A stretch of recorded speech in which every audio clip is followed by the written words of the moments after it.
So I work with a company called Interface Floor, which is a carpet company. We've invented carpet tiles 40 years ago, and we've ever since been creating carpets for the commercial environments. Interface has had a crucial turning point 17 years ago with our CEO, Ray Anderson, who passed away this year. He had a completely awakening experience where he said that he was actually having a business model that was not sustainable and that was not protecting the future generations and the resources that are limited. So we were kind of, in his words, we were stealing the planet from our children. So my job consists in translating customer demands and customer requests into different products and offers and services that our company can give them with regards to many different aspects, and that can be green building, that can be green product development, etc.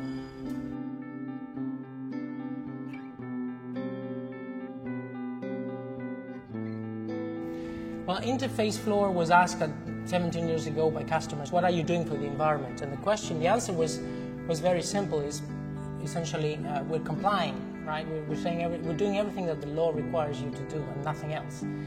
And some customer came back to us saying, well, you're not getting it. You know, doing things for the environment is much more than just compliance.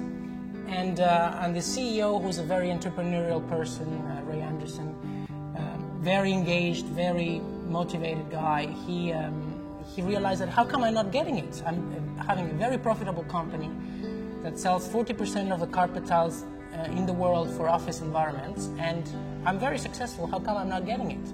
So we started reading and learning about sustainability, and he had this epiphanal experience, as we call it, where it was the rebirth of Interface, the reinvention of Interface, where we realized that actually there was a different model to be created, a model that could make a company a successful business case, but at the same time a successful environmental and social institution. So he believed in the real role of a company in a society to actually build up that society from protection of the environment, with the environment, but also from an economic perspective.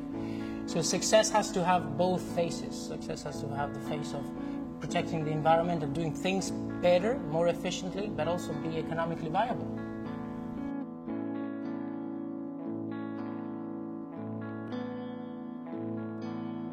Well, we started, 17 years ago.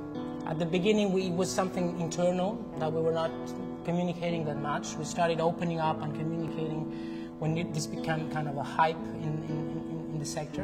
And many of our competitors started following us. And they realized that, yes, we were making economies. Yes, we were making, today, for example, we're making carpets that consume 40% less energy than before. That means saving money today with, energy prices have gone up by a lot. So making more with less is actually a fantastic business case that is being copied. So the industry is greening. The industry is moving towards a more collaborative, more open space. Of course, everyone wants to have ready-made recipes, and that's the problem we can face in any business or any sector, which is a little bit of greenwash, a little bit of over-showing or pretending the achievements that you have. But overall, we can be very positive in saying that the transformation is there. Everyone is fighting to have recycled content in their products, for example, and to have products that are better suited for the environment and for the internal acoustic and air quality environment, etc. So there's been a fantastic movement in the good direction, which we're very proud of.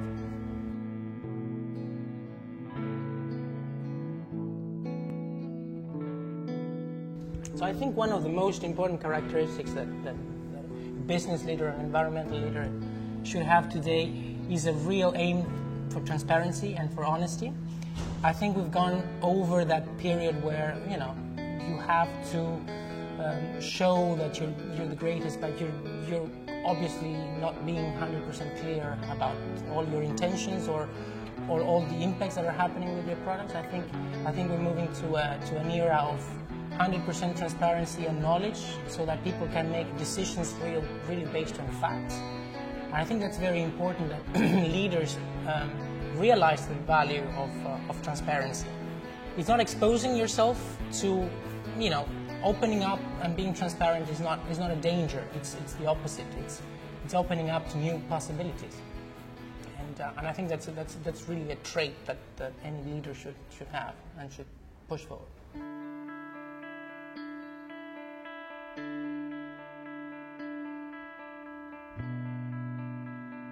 Well, I think they should jump in straight away. Like the best results we had were achieved in the first few years where we started, and that's what we call picking up the low-hanging fruits.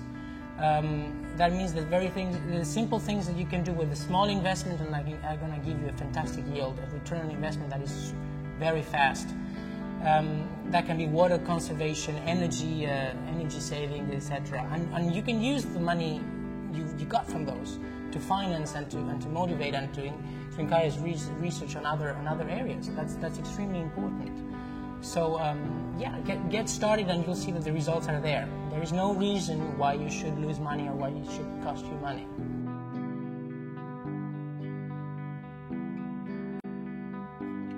Well, my greatest personal dream is to have, of course, a world that is fair and where everyone's needs are met in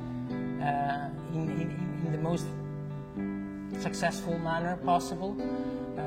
I have the dream that everyone can enjoy this fantastic world that we have. I have the chance of traveling a lot, and the more you see the world, the more you think it's great, and that we have to preserve it. And I think the value of people. I believe in the good of nature, of human nature, and I think really the human being has good in them to actually move us away from where we are today, which is a very dangerous and very complicated situation. We need to move on and we need to advance, and I think we have the solutions in ourselves. We just need to let them go and dream sometimes that it's possible.